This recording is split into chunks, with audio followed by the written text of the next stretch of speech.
Hey guys, welcome back. Today I want to be doing a review on what makes a good knife good. So to start off, I have 4 different knives here, which in my collection, I perceive to be as good. So right here, I have the Cold Steel Voyager XL, which comes in a 5.5-inch blade. It's a giant knife. I have my Benchmade 550 Griptilian, my ZT-0561, and my CRKT Nerk tie. So all of these knives are manual knives, and I think they are good. So to start off, I want to talk over price. Pricings on these knives, this one happens to be about $60. Just anywhere you can find it. I think I've seen them for about $55 or so. This Benchmade Griptilian, I picked this one up for $105. But that was at a local store. I really didn't see what they were going for online yet. This one will go anywhere from about $80 to $100. I love this knife. It's a great knife. All of them are. And this one, the ZT-0561, go from $225 to $250, $260. I think they price it on Blade HQ, which I think is a little bit expensive. But all of these knives have several things in common. They all have excellent quality control. All of these knives, when you take them apart, they all were Loctite, which means that I take my knives apart, but a lot of people don't. And when they Loctite them, it means that the screws aren't going to come out, and what you get it is going to stay like that. So it's not going to have any blade play, but over time that screw will naturally loosen, so they put Loctite on it so it doesn't loosen. So you're not going to have side to side or up and down unless you start smashing your knife. The quality on these and the quality control is really one thing that only a few companies really look after. These knives, the quality of them, they are great. Just how they're made, where they're made, are all great. These two are made in the US. These two in Taiwan, I believe. This one doesn't. I thought it did. It doesn't, but it's I think this knife's made in Taiwan. I'm not sure. Next, the blade seals on these. This one is AUS 8 steel or AUS 8 steel, which I find to be a good steel. It holds an edge well. It's easy to sharpen, which I always think is good. This also is AUS 8, and this one I've had to sharpen a few times just because when I do it, this one is a lot more harder use than I would any other ones, because this one is designed to go down in the forest and chop down trees, well, not trees, it's like branches and all that stuff. So this one I've done a lot of abuse to. Now my Griptilian has CPM, not CPM, 154 cm steel, which is great steel. I compare this one to VG10. This is the American version of it, basically. It holds an edge great. It's easy to sharpen, and one of the nicer steels that I play with. And finally, for this one, you have Elmax steel. A lot of people, it's mixed feelings about this. Mine happens to have a great heat treat. Mine was in the end, like the newer runs. Mine's in the 7,000 serial number, almost 8,000. It's off by 2. And this was the newer model to come out. Well, like the newer version of this to come out. And it's an excellent heat treat. I haven't had to sharpen it. I've stropped it a few times, and it's really held up great. So it works perfectly for me. I know that like on custom knives, when they use Elmax steel, it's a lot better quality, but for a production knife, this is a great steel. Handle materials.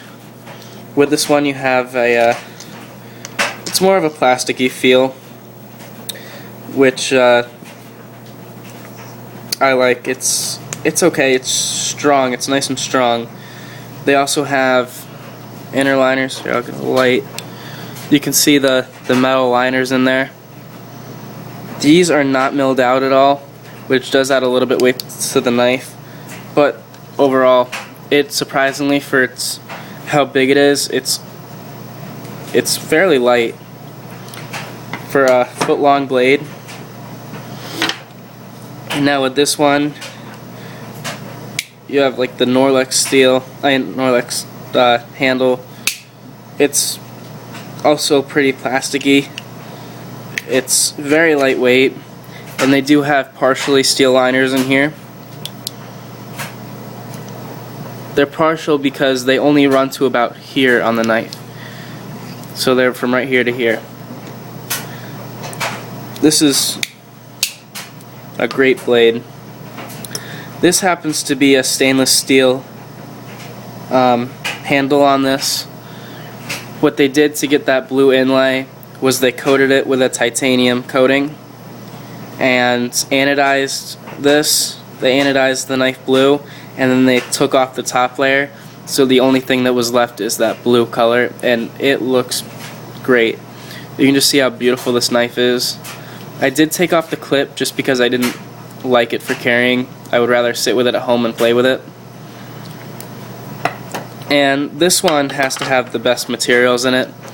This side is G10, which is a great lightweight, very, very strong plastic with a steel liner in it, which also is milled out to lighten the weight. And on this side, there's titanium. Now the titanium side you can do a lot with. Like what I did was I anodized it, this bronze color that you can see, and it worked out great. So really, all of these knives have good handle material. The one thing I would like to see is if they made this Griptilian with G10, I would be in love with it. It is a little flimsy and you can hear it. So besides that, I think all of these are great. I would like to see this in titanium though. I think that would make, I would pay an extra $50 for it easy. So the makers of these knives, so I'm going to start out with Cold Steel. Cold Steel has a great, they have a great company. They take pride in the strength of their knives with their triad locks, and basically known for being one of the toughest knives out there. Benchmade has great quality, great fit and finish, just about anything you could use on a knife. They're extremely smooth. They all have that axis lock system. Not all of them, but a lot of them have an axis lock system, which is just very strong, very easy to use, and it's great. The one company here that I'm not such a big fan on is the CRKT. They do make great knives, but they have some downsides. Like on a lot of their knives, they use 8CR13 MOV, which is great for a beater knife, but you have to sharpen it a lot, you have to resharpen it, and a lot of stuff like that. So if there was one company that I really don't overall like, it would be CRKT. Now, my favorite company here is ZT, and they put that nice logo on all of their knives. ZT is Kershaw's higher up, like it's their more quality knives. All of them are amazing knives. All of them are specially made. They're tested before they go out, so there's no room for error in their knives. So really, all of these are excellent folders onto the locks. You have your triad lock back, which you can see there's a little pin in there, and what that does is it holds all of the pressure on this knife on that pin. So you're not putting it on the lock back, or you're not putting it on the blade. It's on that pin, so the pin's going to be the first thing to break, and that's a big steel pin. So really, you have nothing to worry with this. If you go onto the Cold Steel YouTube page, they do a whole bunch of crazy stuff with their Triad locks. They just beat them up. I think it takes like almost 1,000 pounds to break one of these locks. It's something crazy like that. This has the Nerk lock. What it is you press this back handle and it opens up. So in that sense, it's okay. I don't really like it all that much. What I tend to do is I just take my 2 fingers, grip them here, and open it like that by pushing back. So it just closes like that. And last but not, no, not even last, you have your axis lock here, which is just this pin that hits the blade and comes back and it folds. When you pull it back, it's actually disengaging the knife from touching that lock, so it's basically just floating there.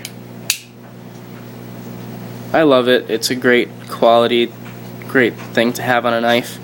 And then you have your ZT. This happens to be a titanium frame lock. The frame locks are extremely strong. This one is locking up at about 40%, so that's great. And I flipped this thing at least 10,000 times, at least, and it's just breaking in. Oh, I love this. This is my absolute favorite knife I have on me so far, and just all of the quality control, made in the US. Rick Hinder designed it. He has a good reputation, so really you can't go wrong with buying any of these knives. So there you go. I really hope you liked this video, and if you stuck with me to the end, good for you. But I want to thank you guys. Please subscribe, please like, and thanks for watching.